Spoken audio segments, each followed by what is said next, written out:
welcome to this week's episode of A Lost Cause. I'm Shawna. And I'm Annie. And we made it through our Ben Linus trilogy. Sadly. I'm actually so sad that we're done.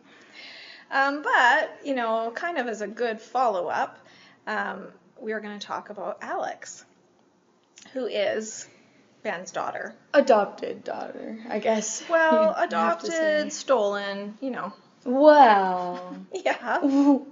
Well. That is accurate. Why don't you explain? Okay.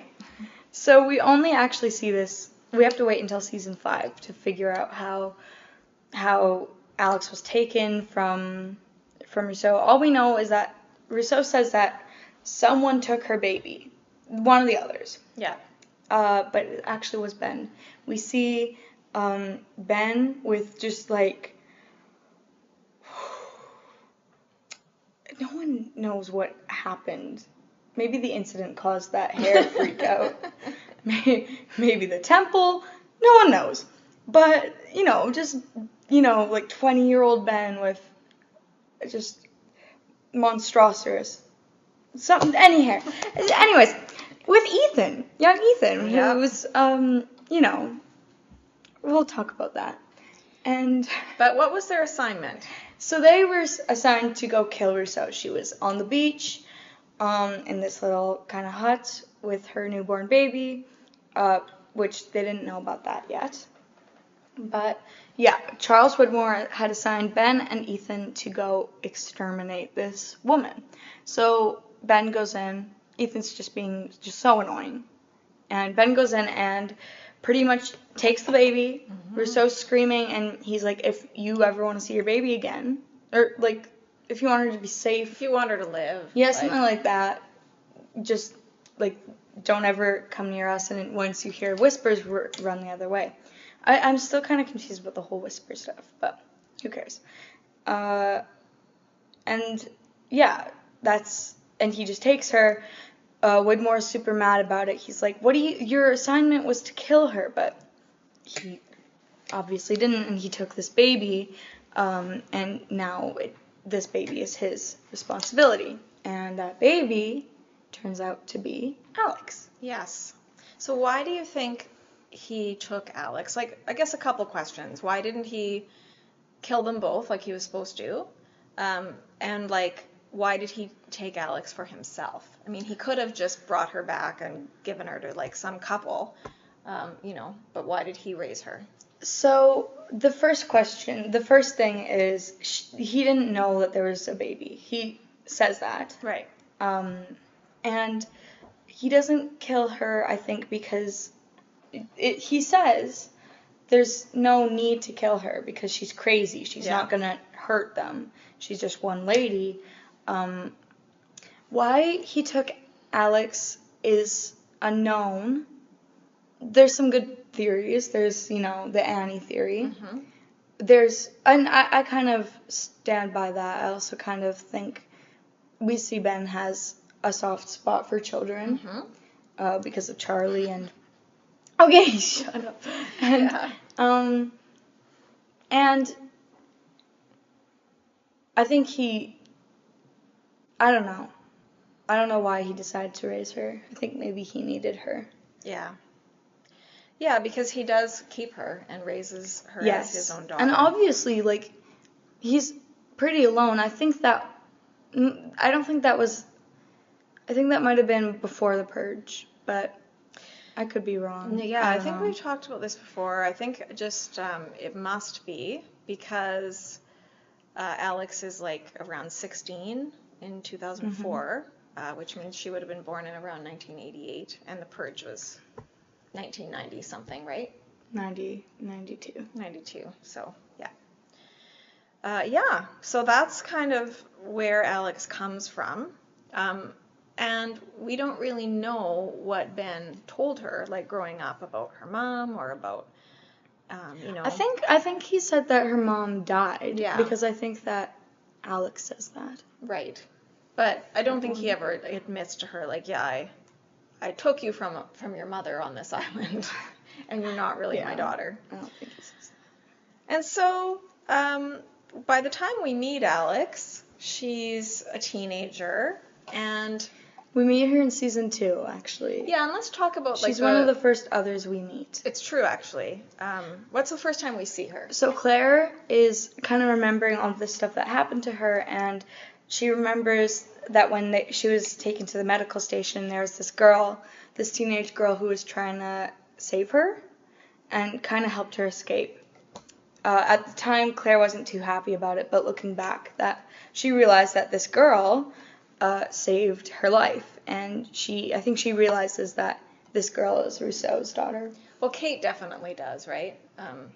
Because she tells Rousseau that, and Rousseau is like... Yes, and we can see that Alex kind of, obviously it's rebellion to her people if she's helping. Yeah, so we start to see like signs already that, she might be disenchanted with New Otherton. Yep. But do you think it's maybe more than that? And I think we talked about this a little bit in the Rousseau episode, just the whole nature-nurture thing, because, Alex has never met Rousseau, doesn't even know she exists, and yet she's a lot like her. There's so many. Yeah, she makes traps. She's got, like, the slingshot. It's very sweet in a weird way. Yeah. And the casting's really good. Like, it she is could totally be her spot daughter. on. Yeah. Yeah, but she did have to wear contacts, blue contacts. But she's also very self-reliant, headstrong, thinks for herself, very inventive, like her mother. So it's cool because as the viewer, we know them both. And so we kind of see that she's inherited some of these traits without ever even having interacted with her. So that's pretty cool. And then let's talk a little bit about teenage Alex and her relationship with her dad, Ben. Yeah, so she's pretty defiant. Mm-hmm. I think she thinks that what her father and what he's ordering people to do is wrong. And so she doesn't stand for it. We get to season 3 and, Sawyer, Kate, Jack, they're being held captive on Hydra Island, and she ends up trying to save Kate, trying to save Sawyer too, with her little slingshot, and it's, it's good. Well, yeah, it's and it's not. It seems to be more than just the like ordinary teenage rebellion because. Like you said, she does seem to actually disagree with the whole regime of the others. And so I think it's pretty great that she can think for herself because she was raised as an other. She's never really been exposed to different points of view. And yet, she wants to help them get away. We should also mention that Kate is actually wearing Alex's dress. Yeah. It's okay, I think. It's a little bit weird. It's a little weird. That, like, Ben, like, gives Kate this dress to wear. It kind of makes sense, though, because why would he take someone else's dress? But, like, why do it at all? Like, he gives her this pretty dress. He, like, lets her have this very nice breakfast on the beach. It's the mind games, Yeah, and then he's like, oh, I'm doing this because, like, things are going to get bad for you, so I wanted you to enjoy it while you can. But then they leave her in that dress. No, they give her clothes to change. Yeah, but for a long time she's in that dress, and it's like dirty and sweaty because they're like picking rocks or like doing hard manual labor, which is like not fair to Alex because that dress is kind of ruined. And it's like a kind of a formal dress, like it's nice. Yeah. I think that's actually our first little clue that Tom is gay too. Because what does he say to Kate? Like, is Kate supposed to change, right? And she's all like, go away, I don't want you seeing me with no clothes. And he's like, you're not my type. Yeah. So, Lost, always just, Oh, Lost. So, what do you think there's like one real reason, big reason, that Alex is so mad at her dad? Well, it has to do with her boyfriend, Carl. Yes. So this is Alex's episode, but I suppose we should We should really. definitely talk about Carl. Not just talk about Carl, but like share the episode with him, right? Yeah. Because he deserves his own kind of episode. Yes. Shared episode. Yes. So who is Carl? He's probably the only other teenager on the island. He's the only other if you teenager don't count, we like, see. But... Walt, but he Yeah. doesn't count. Yeah, he's, I guess his parents must be others. That's pretty much the only explanation. Otherwise, why is there this random teenager on the island? Although it does raise some questions because at one point, like, Ben is kind of keeping Carl prisoner, right? So, I mean, his parents are probably like, hey, where's our kid? Maybe he's an orphan. Like, we know he has a backyard, though, like, which suggests he does live in a house with a family. Who knows? They run things differently in New Otherton. Yeah, they do, but... so Carl is Alex's boyfriend. They're very much in love. Ben is trying to keep them apart. And it's like, you know, everything in Lost is sort of familiar but extreme because it's a very typical story and would probably be a very common plot line on like a teen drama where like the girl's dad doesn't approve of the boyfriend and, you know, but like I don't really think it's very often that like he takes him prisoner and brainwashes him. And like puts him in a room and subjects him to this sort of like brainwashing video. And, you know, I think at one point Alex makes the comment like, my dad will kill you this time. So, yeah, like if we have any teenage girls watching that are frustrated with, you know, a similar situation, like at least he's not gonna kill him, probably. So probably.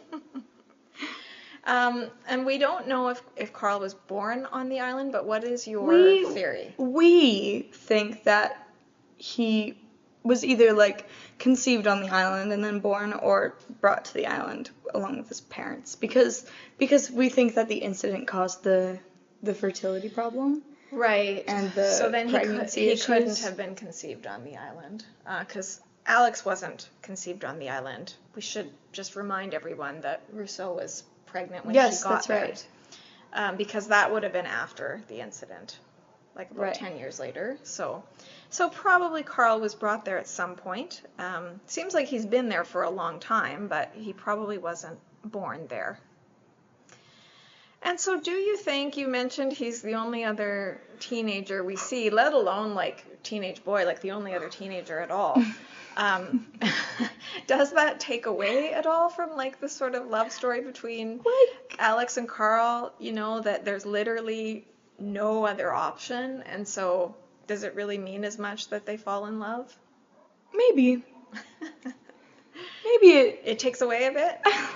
Maybe. I still think it's very sweet. They do seem to really moments. care about each other and love each other and have a good relationship. But it's kind of that thing of like, oh, I wouldn't date you if you were the last man on earth. So, I mean, so from Alex's perspective, like he is literally like, I mean, other than Walt. And Zach. Who? Oh, yeah, no, but he's too young. But yeah, really, like, I mean, we talk about the lack of options in Dharma times, but I mean, even worse for Alex. Yeah, poor Alex. She's literally got no other choices, but it seems very happy with... There's got to be other kids there. There's got to be. But they'd have to... Well, you'd think, though, that they would be brought there, right? Because no one can conceive and give birth. So they have to have a way of continuing their society. The only way to do it is to, like... Well, there isn't, actually, because nobody can reproduce on the island. So that's why Ben is so fixated on this whole fertility issue and brought Juliet there. And we do find out that is why Ben doesn't want Alex and Carl together, right? What does he say? He's worried that Carl's going to get her pregnant. Yeah, and which would be the death of her. So, and you got to remember, like, Ben's own mother died in childbirth. There's a theory that perhaps Annie died in childbirth. Do you want to talk about that at all, or have you talked about that? I don't think we did talk about it, but yeah, there's a theory that Annie died in childbirth, and that's why. Like, it does kind of connect some of the dots with the fertility problem, with why he doesn't want Carl and Alex together. If there was something like that, it would probably be in the teen years, and that And would it would make explain, more like, sense. what happened to Annie, right? Yes. But I don't know. I'm kind of a fan of that theory just because I do want it to have been solved, and that would make probably the most sense. And is the idea that it was Ben's baby, too? Yes. Yeah, so that would explain why Ben takes Alex as well, right? Yes, that's, yeah. Yeah, so, I mean, it works. Yeah, it does work. We are completely extrapolating, right? Like, but I like it. It's not the craziest lost theory. There's some weird ones out there. Yeah. So Carl is pretty great, really. Yes, Like, he's pretty heroic. Yeah. And he obviously really loves Alex. Yeah. And there is just an excellent scene. So you talked about Alex trying to help Sawyer and Kate get away. And they actually get away and bring Carl with them, right? Like, Carl is in the boat, and he's kind of... What happens to him again? He's, like, all hurt up, but, like... No, he's just brainwashed. Oh, right. Okay, so talk about that in case people don't know what we mean. The Dharma Initiative, it doesn't really talk about that much more, but apparently the Dharma Initiative was, like, actively brainwashing the others. Well, doing experiments. So, that is, like, because, they already have, like, the rabbits, they have the polar bears, but now they're actually, like, experimenting with human beings. I think this might be a reference to a book and a movie called Clockwork Orange, where, like, you show someone a video and it's very, like, quick edits, and it's supposed to almost have a, like, hypnotic effect on them. And so it's in room 23. 23, yeah. That is where Carl is being held. They do have to rescue him as part of the condition of Alex helping them to get away. And so what do we learn about room 23? Well, what do we learn? It's just a brainwashing I think we see station. Carl, and we see a little bit of the video. Do you remember? It says, God loves you as he loved Yes. Jacob. And that might be, like, one of the first references to Jacob. Yeah, but why would the Dharma Initiative have that? I don't think it is a Dharma Initiative video. But it is, though, because they talked about, like, I've seen the orientation video for it, for room 23. Well, maybe they made their own video, because really, like, the Dharma Initiative had nothing to do with Jacob, right?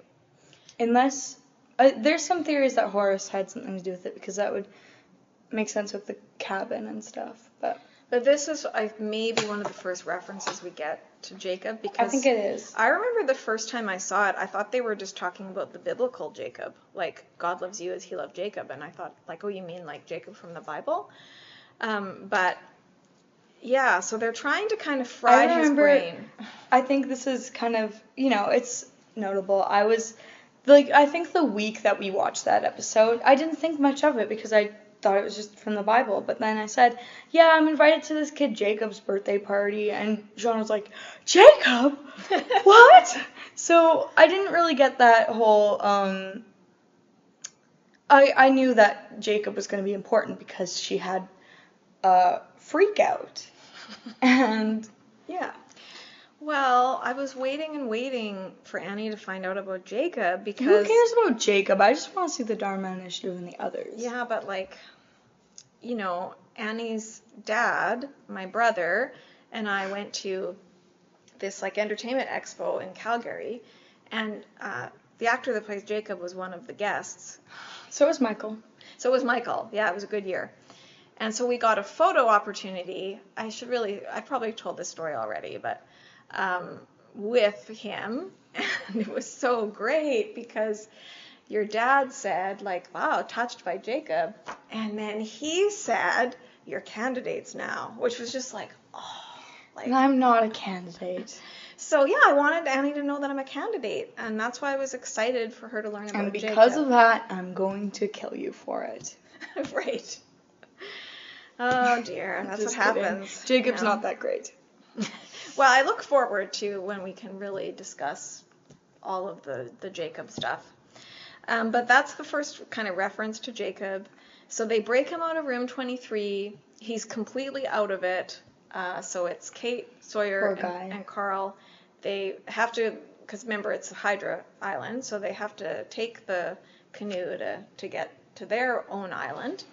And then there's just a great, great scene with Sawyer and Carl. It's one of my favorite Sawyer moments.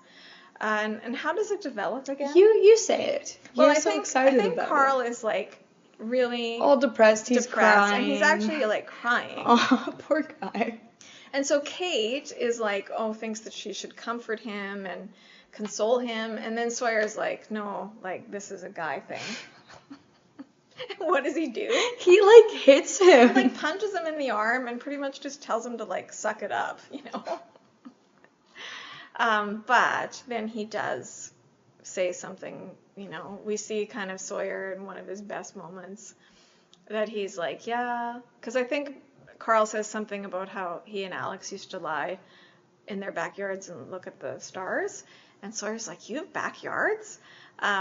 But then, you know, Sawyer's trying to like give him a little advice, and he kind of says, yeah, like, you know, then there'll be that girl that is like different from all the others and that, you know, you want to watch the stars with. And we know that he's talking about Kate, so Juliet. But his true love ends up being Juliet, which he just doesn't know that yet. Yeah. But it's a great scene, and Sawyer's got some just particularly good nicknames around this time. He does. Yeah. Like he calls Alex Sally Slingshot. That's like one of my favorites. And then one of my favorites is he calls Carl Chachi, who is like the Fonz's like teenage nephew, I think, on Happy Days. Like, so it's just a very like dated reference, but it makes me laugh every time that he calls the only teenage boy on the island Chachi. So I'm very thankful for that scene, and we do kind of have a little more sympathy for Alex and Carl and their Romeo and Juliet kind of love story. But let's get back to Alex and Ben.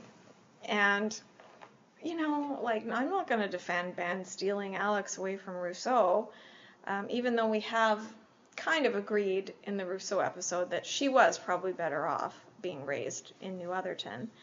But all things said, Ben does seem to be a pretty good dad. Yes, totally.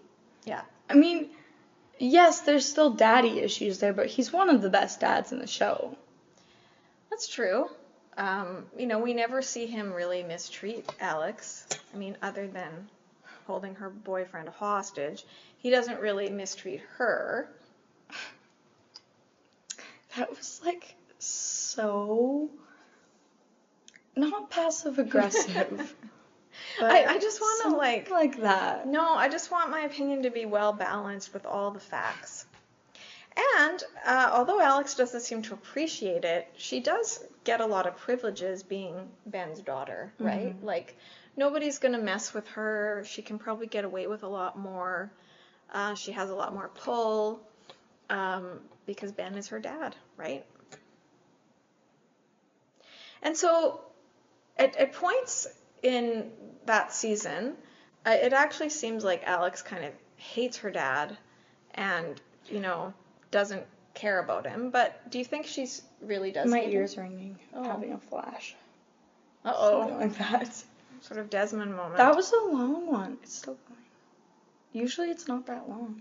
Tinnitus or? What? That's what it's called, I think, tinnitus. I don't know. Now it's gone. Oh, boy. We'll let you know if there's any more developments. But do you think that Alex hates her dad or she's just mad at him? She's just mad at him. Because he does say that. He's like, you know, in The Man from Tallahassee, mm-hmm. when Locke is pretty much just holding a gun to Alex's head, he's like, you should know that my daughter hates me right now. And she's like, no. She's like, Dad. So, you know. And doesn't Alex kind of try to help Locke, too? Well, she's forced to. Right. But, I mean, it seems like she's willing to help anybody who's on the opposite side of Ben a little bit. And it's actually in that same episode with Locke and, like, blowing up the submarine. that Saeed says something that really kind of changes her life a bit, which is what? I'm not talking about Saeed. So what's going on? They're like holding Saeed by the swings. He's like, on the swing. Because, yeah. Okay, so just to sort of clarify, or provide some context, Jack makes a deal with Ben that, he's going to do the surgery on him if he and Juliet can leave, and if, to go home, leave the island, and if he lets Sawyer and Kate go. And he tells Kate, very, very plainly, and in no, unspecific terms, you get so mad. Don't come back for me. He's making this big sacrifice for her benefit. I don't think he even really cares what happens to Sawyer. He does it all for her. And what does she do? She comes back. As soon as they get back, she's just ready to go get Jack, And so then it's her and Locke and Saeed and Rousseau that are going to go rescue Jack. And when they get there, what do they see? Jack shaking hands with Ben.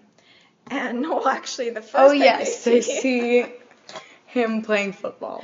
One of the best lost moments ever is him, because he's running really hard. I think that's number 1 on my list of Jacks, but you keep going. He's just running really hard, and they see him, and they think oh no, he's running towards us, or he's in danger. But no, he's running to catch a football from Tom, and he's totally having a great time with Tom, it seems. He, and he was supposed to be leaving on the sub with Juliet the next day. And as usual, Kate ruins everything by showing up. It's actually number 4. Oh, first is depressed Jack, then it's long hair Jack, then piano Jack, and then football Jack. Well, this is where we see piano Jack, right? In this same kind of time? Yeah. Yeah. Anyway, I guess that was a little bit of a derail. Yeah. Anyways, Saeed says that she looks like her mother. Yeah. There. So they come back, and then they wasted all get 5 minutes. They all get captured, and Saeed is being held kind of on the swings, and then he tells her that I literally just said that. Yeah. So then. And then Rousseau sees Alex from the bushes, and she's crying, and it's one of those moments where where I get choked up. And I kind of like how they divided it up, that there's the moment of Rousseau seeing Alex, but Alex not seeing her, and even that is just so satisfying for Rousseau to see her beloved Alex. And then we can still look forward to them actually being reunited and meeting, and Alex learning. So let's talk about that. This is her mom. Because we've talked about the man from Tallahassee for 5 minutes now.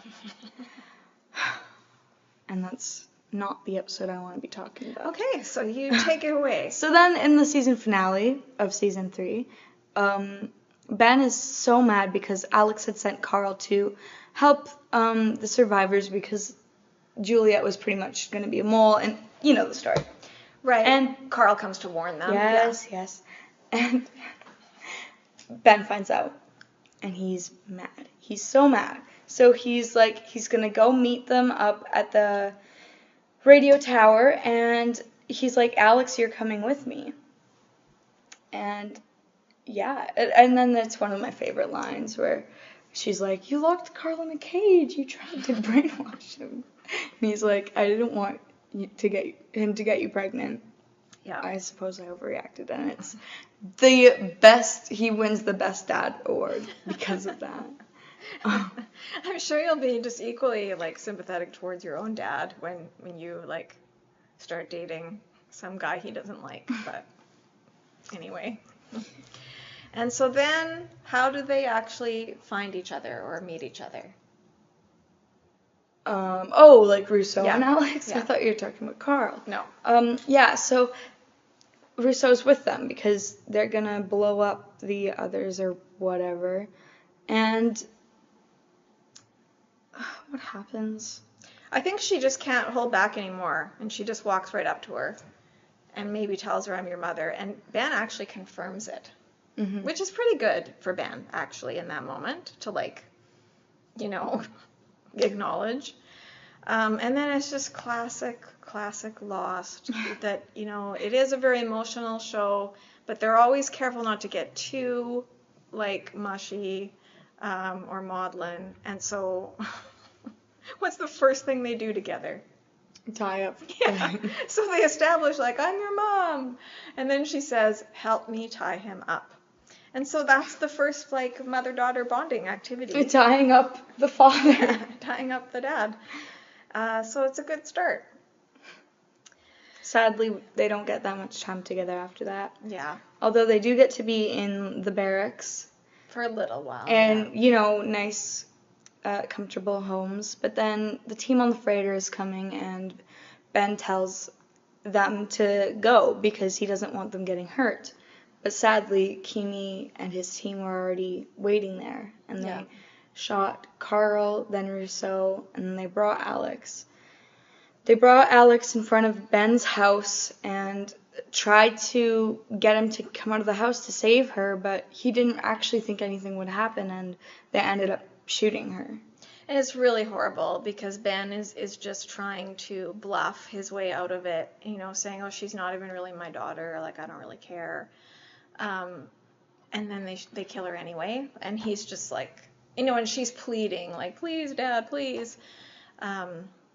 And I mean, he certainly didn't intend for her to die, and was really just trying to, like I said, bluff his way out of it, but it didn't work. And they shoot Alex right in front of him, and it's, like, probably the most shocking and devastating moment in the whole series. Because it's not even, like, one of those heroic deaths where, like, you're almost happy about it. Like, it's her just death kind of doesn't, like, the only what? purpose her death serves is to make us hate Kimi and Widmore and kind of, align with Ben a bit more. And so that's another example of how Lost really takes those risks. Mm-hmm. Because, like, what? You killed the kid? Yeah.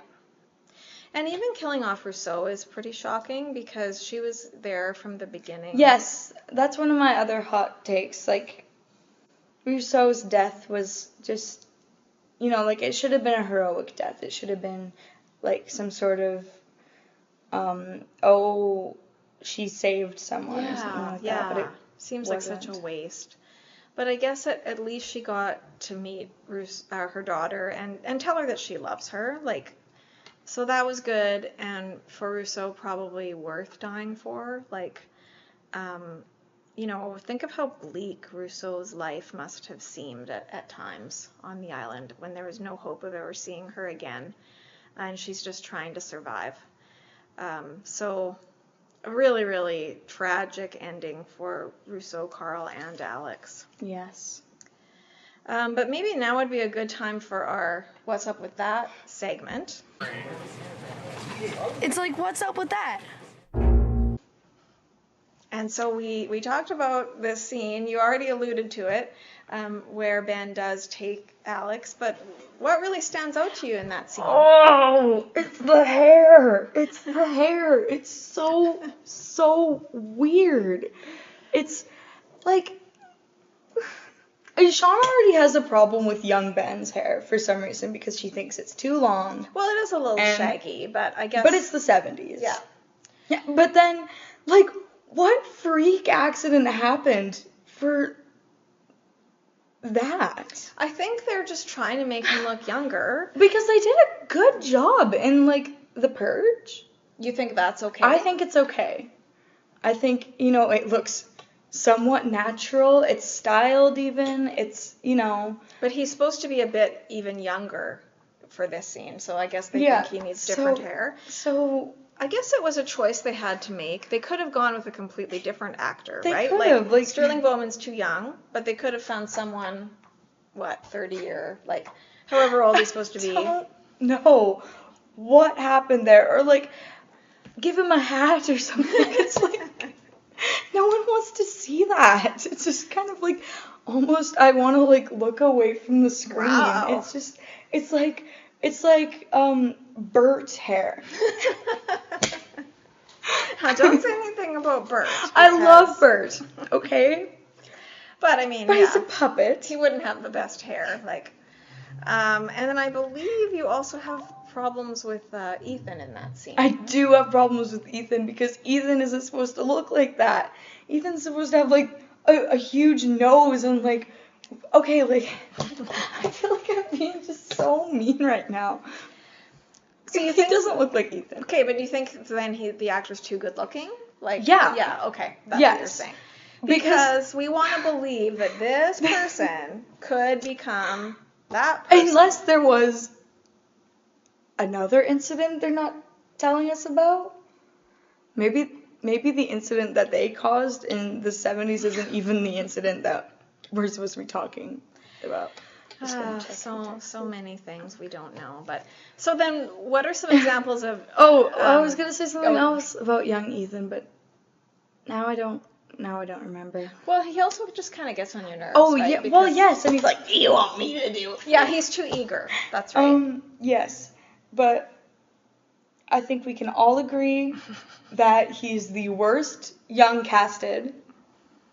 The best is Richard, because there is no young Richard. Yeah.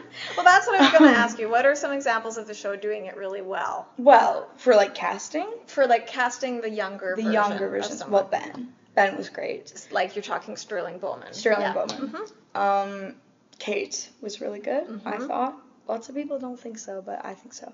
Charlie was pretty good. Not bad, yeah. Saeed was really bad. Mm-hmm. It was really bad. Mm-hmm. I also just do fun fact about whatever happened. No, he's our you. Uh-oh. Near blooper there, but you saved it. That's the first episode with two young versions of a character, of main characters. Oh, is it? And then in Dead is Dead, there's young Ben, young Alex, young Rousseau, young Widmore. No. Yes, young Widmore and young Ethan. What's the episode where we see Jacob visiting everyone? That's the incident. Oh, is it? Because, that's where we see young Kate, but we also see young Sawyer. Young right? Sawyer was okay. It wasn't spectacular, though.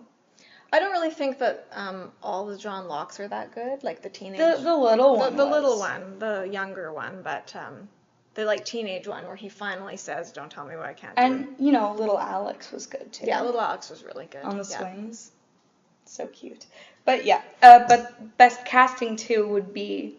David Shepard is great. So that's kind of in a Alex different is category. great. This would be people's kids, and they should. Christian Shepard is great too. Yeah, the whole family's pretty good. The Linus family is not good. I don't know what happened there. Yeah, that's true. There's not much resemblance there. Same with Ethan and the Goodspeeds. Mm-hmm. Yeah. Yes. But yeah, that's my take on the casting. Sorry, and did you already cover young Juliet? What you thought of? Oh no, she's good too. Yeah. So yeah, that's a big part of the show, but this is our What's Up With That segment, we think there's a few problems.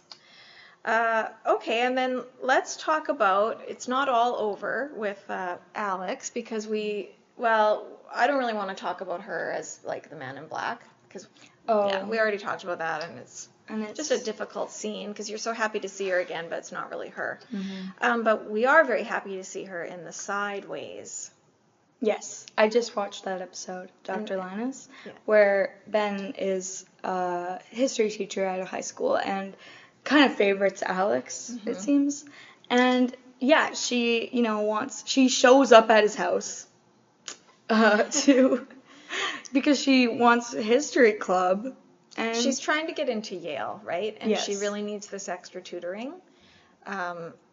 And they have a great relationship. They do, and I think that was amazing because I was just watching it and I was really thinking, like, this is a conversation between a dad and a daughter, even though they're not in Sideways. No, but I think it shows the level of trust that she has with him. And maybe some of that did carry over from, like, that other reality of the island, because she confides in him, she talks to him almost kind of like a friend, and really is completely comfortable around him. And then there's just such a nice little scene where, like, she invites him over for dinner. I still have mixed feelings about that. I do too, but like it's just so pleasant, and like Rousseau is like normal. Flirting. Well, but like looks so good. Like Yes. she's wearing a dress and heels, and she makes dinner, and yeah, there's a little spark there, maybe. Maybe. But I think the point of it is just to show. I don't think it's going anywhere as soon as both of them, both the Rousseaus, remember. Of There's course, just nothing. yeah. No, It's just over. Yeah. But it's a nice moment. Or maybe Alex will see, but there's no romance there. But I think what draws them together in the sideways is their mutual love for Alex and legitimate concern for her well-being. So that's what I think. It's one of the best sideways. It is. I'd also like to mention Alex is just one of the few women who actually don't end up getting bangs. Mm-hmm. Yeah, because she wasn't there for all that peer pressure of whatever was going on the island. They never reference it or talk about it, but someone was going She was around. there. It was like season 3. Yeah, but she never really lived with them on the beach, though. Yeah, but her mom had bangs. Her mom did have bangs, and think about like the effort it would take to keep up those bangs, right? Like when you're just kind of living in survival mode. And like, we talk about Rousseau, she doesn't put a lot of like effort into her appearance. Why would she? But she does make sure that she cuts her bangs. It's just an error, okay? No, I don't think it is, because same as Claire, it's like maybe they just don't want their hair in their face all the time, and so it's just easier to have bangs. Anyways, I really appreciate the whole Alex storyline. I think the actress is great. She's really beautiful. Her name is Tanya Ramond, and she appears on the Getting Lost documentary. And she was great in it. That was definitely one of my favorite parts. Very, very likable, very enthusiastic about the show and her involvement in it. I liked what she said about her dad. Do you remember that? Yeah. Yeah, what was it? That he would like print off the like all the comments and internet chatter and sort of like speculate like, oh, what do you think's going to happen? And like, so he was very sort of engrossed in the show and the plot. And then, imagine how proud he would have been that his daughter had a major part in it. So just a little bit of information about Tanya. She's French. Which we appreciate. Yeah. I actually started like speaking fluent French the other day in class. Oh, good. No, it was bad. Everybody thought I was possessed. Well, maybe you miss it. Maybe your brain is like, I need to speak French for a while, because she was in French immersion and now she's not. But it's kind of cool that she's French because Rousseau is French as well. And then we reported, a couple months ago now, that she had been dating Nathan Fillion. Well, we don't know if she's dating. No, I think they are. I don't know. Or they were. I don't know. She was his date for the Superman premiere. It's called... Oh, no. Superman 2025. Yeah. When we first talked about it, I didn't know the name of the movie. It's just called Superman. Can you, just chill out? It's not a big deal if you get it wrong. It is in our family, because we are a Superman family. Not me. I'm like Alex, like that. Now, one day, you're gonna... Just like everybody... Can I tell my Alex story? Sure, but let me say, just like everybody goes through a Beatles phase, you will go through a Superman phase, where you'll be, Anyways, our dad had to do surgery. He had a surgery done on his spine, and me just like not thinking. It wasn't on his spine, it was on his back. Well, it was, yeah. I don't want it to sound like more serious than it is. It wasn't like a let's call Jack Shepherd in kind of situation, but. And then I was like, oh no, I'm turning into Alex. Something like that. Anyways, it was very like Alex-ish thing. Oh yeah, because you made a reference, yeah. Mm-hmm. Because, yeah. Yeah. So we don't know if, but what was cool about like her dating Nathan Fillion is that he is also a cast member. Not a cast member, but he's Kevin from Lost, who was Kate's husband when she was Monica, right? Yeah. All right, let's get to the hot take. Well, before we do the hot take, though, we haven't really talked about what's what's happening going in the on world. around us? Yeah. So, Taylor Swift's new album is out. That's And the I'm big news. It freaking was out yesterday. because it was so good. It's very good. My favorite is the song Actually Romantic. Yeah. My favorite so far is Fate of Ophelia. I really think it's really catchy, but I also just like the reference to Ophelia because there's several of them, like in music history. Bob Dylan makes a beautiful reference to Ophelia in the song Desolation Row. The band The Garys, who we've mentioned before, they have an album called Get Thee to a Nunnery. That's probably their best known song, and that is also an Ophelia reference because Hamlet very meanly says that to Ophelia. So I like that one a lot. I agree with Annie, You got a though. little Rudzinski thing there. Well, Hamlet's a real jerk to Ophelia, and he actually drives her mad to the point where she, like, really goes crazy and is, like, singing and picking flowers and then ends up drowning in the process. So what's great is you think, oh, Fate of Ophelia is going to be this, like, tragic song. But the whole point is that, oh, you saved me and you saved my heart from the fate of Ophelia. So instead of being driven mad by love, yeah, it's actually happy. And it's a very happy song. And I would say overall a pretty happy album, which is like a bit different from Tortured Poets. But I agree with Annie. I really like Actually Romantic. I think it's just a great burn of a song. I love it. Okay. Anything else to say about the... No, because now I'm freaking out because I don't remember a hot take. I should also say we're going to the movie. Oh, yeah, that's right. Tonight. Well, I think that I remember your hot take had to do with Ben and Alex and their relationship. Oh, that it's just... that it's a pretty normal... It's a pretty normal relationship. Like... Okay. It's not normal. But there's something there that's true about it. And, Alex needed a father. She did. Yeah, and he was a good dad in most ways. And even in the way he seems to be a bad dad, when what she's mad at him for, with the whole Carl thing. It isn't that far off from, he's doing it out of love and trying to protect her. But I think Ben even comes around a little bit. So speaking of Taylor Swift, it's kind of a, daddy, I love him situation where in the end, like, I think Ben can see that Carl does really care about Alex. Mm-hmm. Yeah. Yep. Yeah, so I think that was sort of the idea of your hot take, is that as extreme as the situation is, we see a lot of the same patterns and dynamics that you'd have in any father-daughter relationship where, the daughter's going through those difficult teen years. Okay. No. But, it'd be hard having Ben for a dad. It wouldn't be that bad. They have a nice house. Lots of masks everywhere. Lots of secret passages. But there's pictures of Alex all over the place, too, right? So you can really see that Ben does love Alex, and maybe that's part of the problem. What else does he really have, right? Like, he builds his whole world around her, perhaps.